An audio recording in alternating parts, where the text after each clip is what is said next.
సునీల్ ఇద్దరు కొట్టుకుంటే ఒకడు మీదడిపోతే దండయాత్రే. బీహార్ ఫలితాల్లో ఇలాంటి దండయాత్రే కనిపించింది. వార్ వన్ సైడ్ అనే మాటకు అసలైన అర్థం చెప్పేలా కనిపించాయి అక్కడి ఫలితాలు. ఎన్డీఏ ప్రభంజనం ముందు మహాగఠబంధన్ కాస్త ఫడ్బంధన్గా మిగిలిపోయింది. ఇంతకీ బీహార్ ఫలితాలు ఇస్తున్న సందేశం ఏంటి? విపక్ష కూటమి నేర్చుకోవాల్సిన పాఠాలేంటి? ఇప్పటి నుంచి అయినా జాగ్రత్త పడాల్సిన అవసరం ఉందా? బీహార్ ఫలితాలు చెప్తుందేంటి?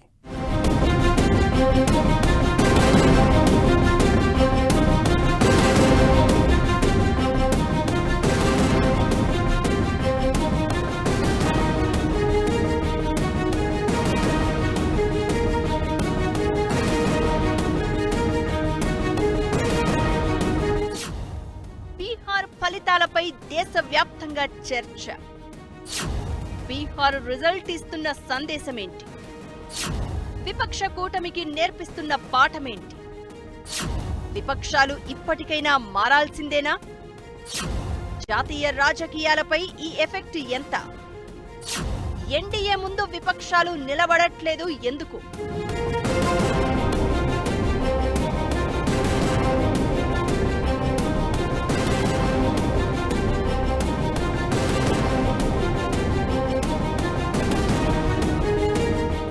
బీహార్ ఎన్నికలపై కనిపించిన ఆసక్తి అంతా ఇంతా కాదు. టగ్ ఆఫ్ వార్ ఖాయమని, ఎవరు గెలిచినా 10 సీట్ల తేడాతోనే అధికారంలోకి వస్తారని అనుకున్నారంతా. ఎగ్జిట్ పోల్స్ అన్నీ ఎన్డీఏకు అనుకూలంగా కనిపించినా తుది ఫలితం వరకు నమ్మినట్లు కనిపించలేదు ఎవ్వరు. కట్ చేస్తే వార్ వన్ సైడ్ అయింది. ఎన్డీఏ కూటమి ముందు మహాగఠబంధన్ కూటమి ఫట్మని తేలిపోయింది. మహిళలే ఎన్డీఏ కూటమి విజయంలో కీలక పాత్ర పోషించిన మాట నిజమే అయినా అంతకు మించి ప్రత్యర్థి కూటమి బలహీనతలు కూడా కారణంగా కనిపించాయి. ఇదే ఇప్పుడు కొత్త చర్చకు తావిస్తోంది. బీహార్ అసెంబ్లీలో మొత్తం 243 స్థానాలు ఉండగా 202 స్థానాల్లో ఎన్డీఏ విజయం సాధించగా మహాగఠబంధన్ కేవలం 35 సీట్లకు పరిమితం కావలసి వచ్చింది. ఆర్జేడీ అధికారంలోకి రాకపోయినా అత్యధిక ఓట్లు సాధించింది. అయితే బీహార్ ఫలితాలు అందిస్తున్న సందేశాలు, సంధిస్తున్న ప్రశ్నలు, ఇస్తున్న పాఠాలు అన్నీ ఇన్ని కావు. ఎలా ఉండాలో, ఏం చెయ్యాలో, చివరకు ఏం చెయ్యకూడదో కూడా విపక్ష కూటమికి ఈ ఫలితాలు పాఠం నేర్పుతున్నాయి. బీహార్ ఎలక్షన్ క్లియర్ సిగ్నల్ విపక్షాలకు ఇచ్చింది ఏమిటంటే, మీరు ఊరికనే రాజ్యాంగం పేరు చెప్పి మిగతా నాయకులందరినీ, మిగతా పార్టీని తిడతాం, ఏ పని జరిగినా మంచిది కాదంటాం, దేశంలో ఉన్న సైన్యాల్ని వాళ్ళని విమర్శిస్తాం, ఇతర దేశాలకు బలపెడతాం, ఇక్కడ అన్ని ఎటకారాలుగా మాట్లాడతాం, సంస్థలని పనికిరావు అని చెప్పటం, ఇవన్నీ పనికిరావు. మీరు చాలా కేర్ఫుల్గా మాట్లాడి ముందరకు వస్తే తప్పకుండా సాయం చేస్తా. తెలంగాణలో అలాగే పవర్లోకి వచ్చారు, కర్ణాటకలో కూడా, హిమాచల్లో కూడా కాంగ్రెస్ పార్టీ అలా పవర్లోకి వచ్చింది. పేరుకే మహాగఠబంధన్ అయినా మహావీక్ బంధన్ గా కనిపించింది విపక్ష కూటమి. అంతర్గత విభేదాలు, కుమ్ములాటలు, సీట్ల పంపకాల్లో పంచాయతీలు అన్నీ కలిసి ఎన్డీఏకు ఆయుధంగా మారాయి.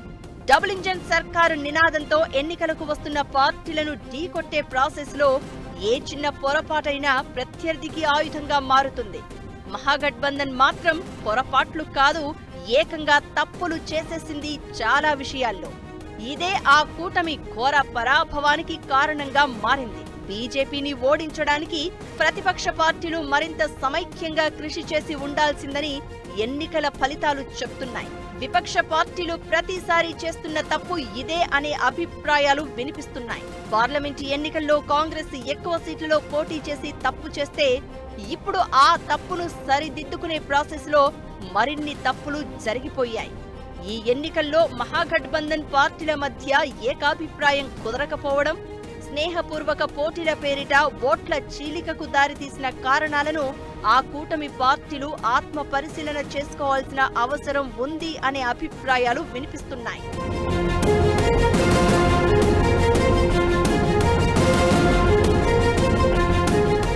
బీహార్ ఎన్నికలు జాతీయ రాజకీయాలను ప్రభావితం చేయడం ఖాయం.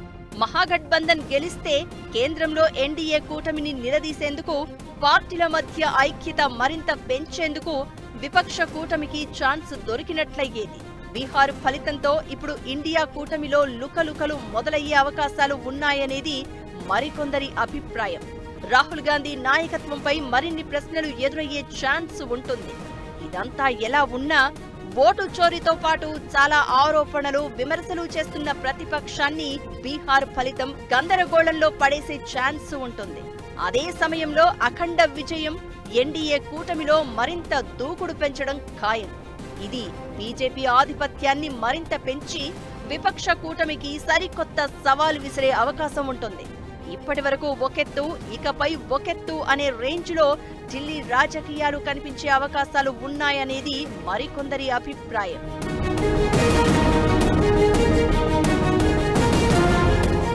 బీహార్ పరాభవంపై ఇండియా కూటమి పార్టీల నేతల్లోనే రకరకాల అభిప్రాయాలు వినిపిస్తున్నాయి. ఫలితాలపై Karnataka deputy CM DK Shivakumar కీలక వ్యాఖ్యలు చేశారు. భవిష్యత్తు ఎన్నికల కోసం కాంగ్రెస్ తో పాటు ఇండియా కూటమి కొత్త వ్యూహాలను రూపొందించాల్సిన అవసరం ఉందని, బీహార్ ఫలితాలు తమ పార్టీకి, మిత్రపక్షాలకు ఓ గుణపాఠం అన్నారు. ఇకటు తమిళనాడు సీఎం స్టాలిన్ కూడా ఆసక్తికర వ్యాఖ్యలు చేశారు. ఎన్నికల ఫలితాలు ముఖ్యమైన మెసేజ్ ఇచ్చాయని, జనాలు సంక్షేమ కార్యక్రమాలపై చూపే నమ్మకం, సామాజిక సమీకరణాలు, స్థిరమైన ప్రచారం లాంటి అంశాలపై విజయం, ఓటమి ఆధారపడి ఉంటాయని అన్నారు. ఇండియా కూటమిలో అనుభవజ్ఞులైన నాయకులు ఉన్నప్పటికీ సమన్వయం, వ్యూహాత్మక దూరదృష్టి, ప్రతి రాష్ట్రానికి సరిపోయే విధానాలను రూపొందించడం లాంటి అంశాల్లో ఇంకా మెరుగుదల అవసరం అన్నట్లుగా స్టాలిన్ మాటలు వినిపించాయి.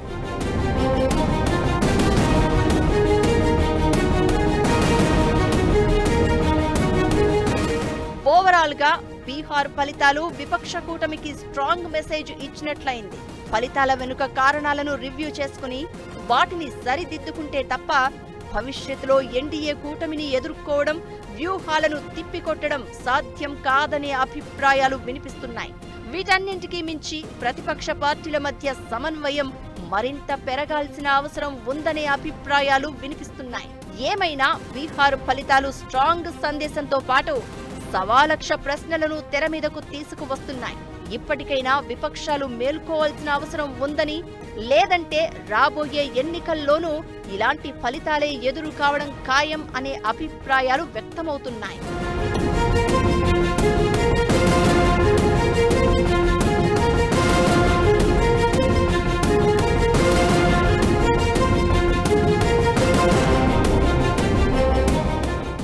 విపక్షాలకు షాక్ ఇచ్చిన బీహార్ ఫలితాలు చాలా ప్రశ్నలను మిగిల్చాయి. మరీ ముఖ్యంగా ఇండియా కూటమి భవిష్యత్ ఏంటనే చర్చకు కారణమైంది. బీహార్లో డిజాస్టర్ పెర్ఫార్మెన్స్ తర్వాత కాంగ్రెస్ చుట్టూ కొత్త ప్రశ్నలు వినిపిస్తున్నాయి. అసలు ఇండియా కూటమి చిరకాలం కొనసాగే అవకాశం ఉందా? ఆ కూటమికి కాంగ్రెస్ పార్టీ భారంగా మారిందా? బీహార్ ఫలితాల తర్వాత జనాల్లో జరుగుతున్న చర్చ ఏంటి?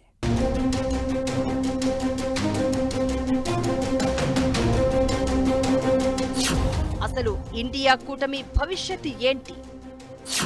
ఇండియా కూటమికి కాంగ్రెస్ భారమైందా? బీహార్ ఫలితాలతో వినిపిస్తున్న ప్రశ్నలేంటి? పదే పదే కాంగ్రెస్ వైఫల్యం ఎందుకు?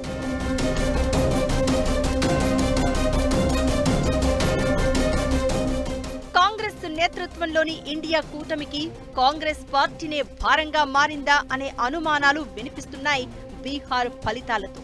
దీంతో ఇండియా కూటమి భవిష్యత్ ఏంటి అనేది ఆసక్తి రేపుతోంది. పదే పదే ఎదురవుతున్న వైఫల్యాలు ఇండియా కూటమికి హస్తం పార్టీని భారంగా మారుస్తున్నాయా అనే ప్రశ్నలు వినిపిస్తున్నాయి. బీహార్ ఎన్నికల్లో 61 స్థానాల్లో పోటీ చేసిన కాంగ్రెస్ కేవలం 6 స్థానాల్లో మాత్రమే విజయం సాధించింది. గత ఎన్నికలతో కంపేర్ చేస్తే హస్తం పార్టీకి భారీగా సీట్లు తగ్గాయి. ఇది నెంబర్ మాత్రమే కాదు, రాహుల్ ప్రయత్నం, పోరాటం కూడా వైఫల్యం అయిందనే దానికి సంకేతం. ఓటు చోరీ జరిగిందంటూ ఎన్నికలకు ముందు బీహార్లో ఓటర్ అధికారి యాత్ర చేపట్టిన రాహుల్ ఏమాత్రం సక్సెస్ కాలేకపోయారు. ఓట్ చోరీ విషయంలో బీహారీలను ఒప్పించడంలో ఫెయిల్ అయ్యారు రాహుల్. బీహార్లో హస్తం పార్టీకి పునర్వైభవం తీసుకురావాలన్న ఆయన ప్రయత్నాలు సక్సెస్ అయినట్లు కనిపించలేదు. ఇదే ఇప్పుడు కొత్త చర్చకు కారణమవుతోంది.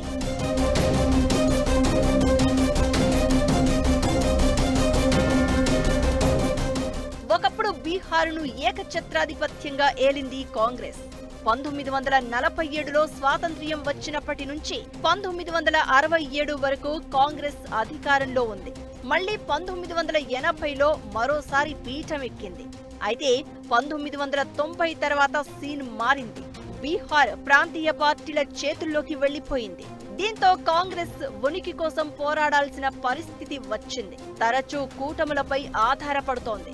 ఇక ఎన్నికలకు ముందు ఓటర్ అధికారి యాత్ర చేపట్టిన రాహుల్ ఆ తర్వాత బీహార్ వైపు చూడడం కూడా మానేశారు. చివరిలో ప్రచారానికి అలా వచ్చి ఇలా వెళ్లిపోయారు. ఇది కూడా కూటమికి ఇబ్బందిని తెచ్చిపెట్టింది. రాహుల్ గాంధీ పెద్దగా దృష్టి పెట్టినట్లు కనిపించకపోవడంతో బీహార్ కాంగ్రెస్ సంక్షోభంలో చిక్కుకున్నట్లయింది. టికెట్ పంచాయతీలు పీక్స్ కు చేరి గ్రూప్ రాజకీయాలు నడిపించేంత వరకు వెళ్లాయి. ఇది కూడా మహాగఠబంధన్ ఓటమికి కారణమైంది. ఇలా ఓవరాల్ గా కాంగ్రెస్ కూటమికి భారమైందా అన్న ప్రశ్నలకు కారణమవుతోంది.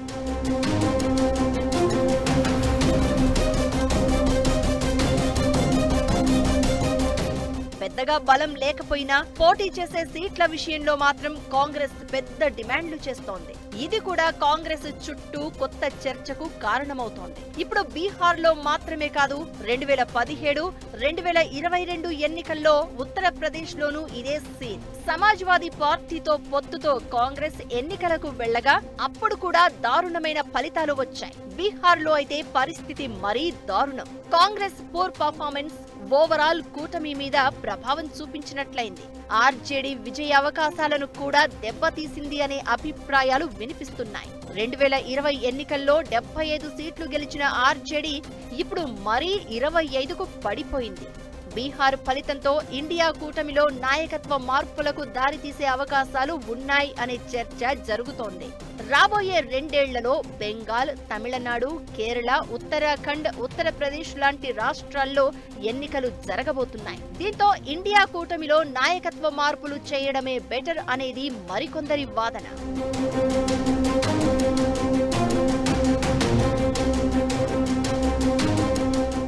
కాంగ్రెస్ కు పూర్వ వైభవం తీసుకురావాలని, కేంద్రంలో అధికారంలో నిలబెట్టాలని రాహుల్ ప్రయత్నాలు చేస్తూనే ఉన్నారు. అయితే పార్టీ సంస్థాగత పునర్నిర్మాణం అనుకున్నంత వేగంగా సమర్థవంతంగా జరగడం లేదు. జిల్లా, బ్లాక్ స్థాయిలో పార్టీ నిర్మాణం వీక్ అయింది. ఇలాంటి పరిస్థితుల్లో కాంగ్రెస్, రాహుల్ ఎక్కడ ఫెయిల్ అవుతున్నారు అనేది మరికొందరి అనుమానం. అయితే మోదీ, బీజేపీల హిందుత్వ, జాతీయవాద ఎజెండాకు ధీటుగా ఒక బలమైన, ఆకర్షణీయమైన ఎజెండాను క్రియేట్ చేయడంలో రాహుల్ విఫలమయ్యారనే అభిప్రాయాలు వినిపిస్తున్నాయి. ఆయన ప్రసంగాల్లో అంబానీ, అదానీ, రఫేల్, ఇప్పుడు ఓట్ చోరీ లాంటి అంశాలు ఉన్నా అవి సాధారణ జనాలను కదిలించలేకపోతున్నాయి.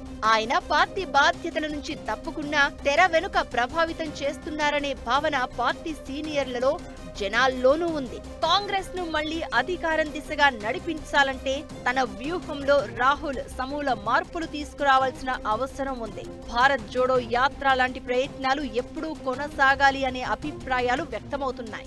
ఇప్పుడు బీహార్ ఫలితాల తర్వాత ఈ మాటలు మరింత బలంగా వినిపిస్తున్నాయి.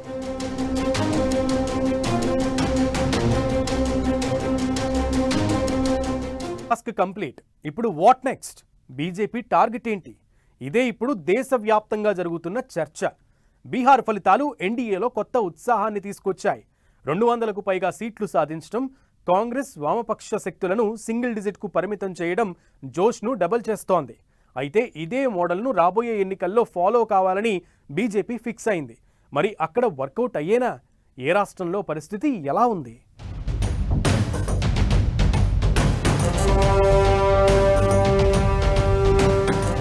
బీహార్లో grand victory. BJP what next? రాబోయే 2 ఏళ్లలో బీజేపీ లక్ష్యాలు ఏంటి? బెంగాల్లోనూ బీహార్ ఫార్ములాకు రెడీ. ఫార్ములా మిగతా రాష్ట్రాల్లో వర్కౌట్ అయ్యేనా? ఏ రాష్ట్రంలో బీజేపీకి ఎలాంటి స్కోప్ ఉంది? సర్వే సంస్థల అంచనాలను మించి బీహార్లో ఎన్డీఏ జైత్ర యాత్ర కొనసాగింది. ఈ ఫలితాలిచ్చిన జోష్తో త్వరలో అసెంబ్లీ ఎన్నికలు జరగబోయే 5 రాష్ట్రాల్లో సత్తా చాటాలని ఫిక్స్ అయింది. వచ్చే ఏడాది అస్సాం, కేరళ, పుదుచ్చేరి, తమిళనాడు, పశ్చిమ బెంగాల్లో ఎన్నికలు జరగబోతూ ఉండగా బీహార్ విజయంతో అక్కడి రాజకీయ పరిస్థితులపై కూడా సగం పైచేయి సాధించినట్లు కనిపిస్తోంది. అస్సాం, పశ్చిమ బెంగాల్లో ఒంటరిగా, తమిళనాడు, పుదుచ్చేరిలో కూటమిగా బీజేపీ బలంగా ఉంది. కేరళలో ఇప్పటి వరకు అంతగా బలోపేతం కాకపోయినా ప్రతి ఎన్నికలోనూ కమలం పార్టీకి వచ్చే ఓట్ల శాతం పెరుగుతోంది. ఇది తమలో ఎవరిని దెబ్బతీస్తుందోనన్న భయాన్ని ప్రత్యర్థుల్లో క్రియేట్ చేస్తోంది. ప్రస్తుత బీహార్ ఘన విజయం 2029 సార్వత్రిక ఎన్నికలకు ముందు జరిగే అన్ని అసెంబ్లీ ఎన్నికలపైన గట్టిపట్టు సాధించేందుకు బీజేపీకి ఓ ఆయుధంగా పనిచేయడం ఖాయంగా కనిపిస్తోంది. బీహార్ ఫలితాలు తప్పకుండా నరేంద్ర మోడీ బీజేపీకి పెద్ద లిఫ్ట్ ఇచ్చారు దేశవ్యాప్తంగా. ఆ వారికి ఇప్పుడు రాబోయే ఎలక్షన్స్ ఉత్తరప్రదేశ్ ఏమిటి మిగతా రాష్ట్రాల్లో మంచి కాన్ఫిడెన్స్తో వెళ్తారు. అదే కాకుండా ఆపోజిషన్ ఇండియా గఠబంధన్ పార్లమెంట్లో గొడవ చేసినా బయట గొడవ చేసినా వాళ్ళకి ఇంకా క్రెడిబిలిటీ లేదు. ఎందుకంటే బీహార్ ఎలక్షన్లో ఎంతో అజిటేషన్స్ తీసుకొచ్చారు. ఓట్ చోరీ అన్నారు, ఓట్లు దొబ్బేశారన్నారు, ఏం చేయలేదన్నారు. ఇవన్నీ ప్రజలు ఇంకో తీర్పిచ్చారు. 2026లో అస్సాం, పశ్చిమ బెంగాల్, తమిళనాడు, పుదుచ్చేరి, కేరళలో అసెంబ్లీ ఎన్నికలు జరగనున్నాయి. అస్సాం ఇప్పటికే బీజేపీ పాలనలో ఉంది. పుదుచ్చేరిలోనూ ఎన్డీఏ ప్రభుత్వమే ఉంది. గత 2 అసెంబ్లీ ఎన్నికల్లో గట్టిగా ప్రయత్నించిన పశ్చిమ బెంగాల్లో బీజేపీ పాగా వెయ్యలేకపోయింది. అయితే బీహార్ విజయం బెంగాల్ కమలం పార్టీ కార్యకర్తల్లో కొత్త ఉత్సాహాన్ని నింపడం ఖాయం. పొరుగు రాష్ట్రమైన బీహార్లో ఎన్డీఏ భారీ విజయం బెంగాల్ జనాలపై కూడా ఎఫెక్ట్ చూపించే ఛాన్స్ ఉంది. అక్కడ అధికార టీఎంసీ మద్దతు వ్యవస్థ గ్రామీణ స్థాయిలో బలంగా ఉంది. అయినా సరే బీజేపీ వ్యూహకర్తలు కొత్త వ్యూహాలు సిద్ధం చేస్తున్నారు. రాష్ట్రంలోని 290 సీట్లలో 75 నియోజకవర్గాలు ముస్లిం ఆధిపత్యంలో ఉండడంతో అవి కఠిన లక్ష్యాలుగా భావిస్తున్నారు. మిగిలిన 220 సీట్లలో కనీసం 140కి పైగా స్థానాలను గెలవడం ద్వారా ప్రభుత్వం ఏర్పాటే లక్ష్యంగా పెట్టుకున్నారు. ఇటీవలి ఉప ఎన్నికల్లో హిందూ ఓటర్లలో బీజేపీకి 70% మద్దతు లభించిందని పార్టీ అంచనా. ఈ ధోరణి కొనసాగితే మమతా కూటమిని గద్దెదించే అవకాశం ఉంది.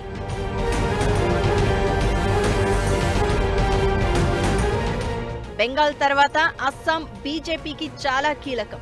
హిమంత బిశ్వ శర్మ నాయకత్వంలో గత 2 సార్లు గెలిచిన బీజేపీ 3వ విజయం సాధిస్తే కొత్త రికార్డ్ అవుతుంది. అయితే అక్కడ అహోం కమ్యూనిటీ ముస్లిం ఓటర్ల ప్రభావం ఎన్నికల లెక్కలు మార్చే అవకాశం ఉంది. కాంగ్రెస్, యూడీఎఫ్ కలిసి మైనారిటీ ఓటు బ్యాంకును ఆకర్షించే ప్రయత్నంలో ఉన్నాయి.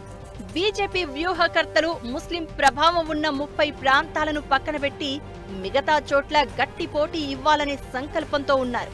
చొరబాటుదారుల అంశాన్ని మరింత విస్తృతంగా ప్రచారం చేసి ఎన్నికలకు ముందే కాంగ్రెస్ ను కార్నర్ చేసి అస్సాంలో బీజేపీ పైచేయి సాధించడానికి బీహార్ గెలుపు ఓ అవకాశంగా మారింది. ఇక తమిళనాడులోనూ బలం పుంజుకుంటున్న బీజేపీ ఏఐడీఎంకేతో సీట్ల విషయంలో బేరసారాలు సాగించి పైచేయి సాధించడానికి బీహార్ విజయం దోహదం చేసే ఛాన్స్ ఉంది. ఇక కేరళలో ఇప్పటి వరకు ఎల్డీఎఫ్, యూడీఎఫ్ మధ్య ఉన్న అసెంబ్లీ ఎన్నికల పోరును త్రిముఖంగా మార్చేలా ప్రచారం చేయడానికి బీహార్ ఫలితాలు బీజేపీకి బలాన్నిచ్చే ఛాన్స్ ఉంది. వీటన్నింటికీ మించి బీహార్లో ఎన్డీఏ విజయం ప్రత్యర్థికి అతిపెద్ద సవాలు విసిరింది. బీజేపీని ఢీకొట్టడం, నెగ్గడం ఎంత కష్టమో చిన్న టీజర్ చూపించింది. 2027లో గుజరాత్, హిమాచల్ ప్రదేశ్, గోవా, మణిపూర్, పంజాబ్, ఉత్తరప్రదేశ్, ఉత్తరాఖండ్లో, 2028లో కర్ణాటక, త్రిపుర, మేఘాలయ, నాగాలాండ్ అసెంబ్లీ ఎన్నికల్లో ప్రత్యర్థులు విజయం సాధించాలంటే ఎంత కష్టం అన్నది బీహార్ ఫలితాలు చూపించాయి. ఇకటు రాబోయే ఎన్నికల్లోనూ బీహార్ మార్క్ వ్యూహాలను అమలు చేసేందుకు ఎన్డీఏ సిద్ధమవుతోంది. మరి వీటికి చెక్ పెట్టేందుకు విపక్ష కూటమి ఎలాంటి స్ట్రాటజీలు సిద్ధం చేస్తుంది, ఏ రేంజ్ పోటీ ఇస్తుంది అనేది హాట్ టాపిక్ గా మారింది.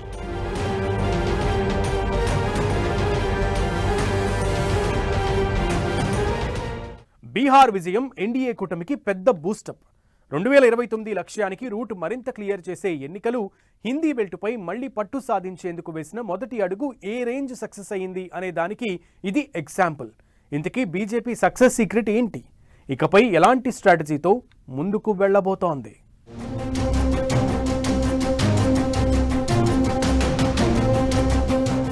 దాదాపు 200కు పైగా ఎంపీ సీట్లు ఉన్న హిందీ హార్ట్ ల్యాండ్ లో రెండో పెద్ద రాష్ట్రం బీహార్. ఇక్కడ 40 లోక్సభ స్థానాలు ఉన్నాయి. ఇది కాకుండా ఛత్తీస్గఢ్, మధ్యప్రదేశ్, రాజస్థాన్, ఉత్తరప్రదేశ్, జార్ఖండ్ హిందీ బెల్ట్ కిందకు వస్తాయి. ఈ రాష్ట్రాలు కేంద్రంలో ఎన్డీఏ ప్రభుత్వానికి భారీ సపోర్ట్. వీటిలో ఒక్క జార్ఖండ్ మినహా మిగిలినవి మొత్తం కూటమి పాలనలోనే ఉన్నాయి. ఇక్కడ బలం తగ్గే కొద్దీ కేంద్రంలో అధికారంపై పట్టు సడలే అవకాశం ఉంటుంది. దీంతో ఈ రాష్ట్రాలను బీజేపీ చాలా సీరియస్ గా తీసుకుంటోంది. ఇక్కడ ముఖ్యమంత్రుల ఎంపికలో కూడా వర్గాలు, ఇతర సమీకరణాలను పక్కన పెట్టి పనితీరునే కొలమానంగా చూస్తోంది. అదే బీజేపీ సక్సెస్ ఫార్ములాగా మారింది. 2024 ఎన్నికల్లో ఎన్డీఏ అధికారం నిలబెట్టుకోవడంలో జేడీయూదే అత్యంత కీలక పాత్ర. బీహార్ ఎన్నికల ఫలితాల్లో తేడాలు వస్తే ఖచ్చితంగా అది కేంద్ర ప్రభుత్వ సుస్థిరతపై ప్రతికూల ప్రభావం చూపించే అవకాశాలు ఉంటాయి. దీంతో ప్రధాని మోదీ నేతృత్వంలోని ఎన్డీఏ సర్కార్ బడ్జెట్ నుంచే ఈ రాష్ట్రంపై దృష్టి పెట్టి కీలక కేటాయింపులు చేసింది. అఖండ విజయం సాధించింది.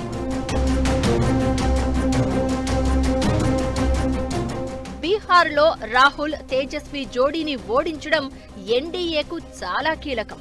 బీజేపీ వ్యతిరేక కూటమి బలోపేతం కాకుండా చేయడంలో ఈ విజయం కీలక పాత్ర పోషించనుంది. 2026లో పశ్చిమ బెంగాల్లో, 2027లో ఉత్తరప్రదేశ్లో ఎన్నికలు జరగనున్నాయి. పార్లమెంటు ఎన్నికల్లో దెబ్బతిని ఉండడంతో యూపీలో రాహుల్, అఖిలేష్ జోడీని ఎదుర్కోవడానికి ముందు దక్కిన బీహార్ విజయం పార్టీ శ్రేణుల్లో స్థైర్యాన్ని పెంచనుంది.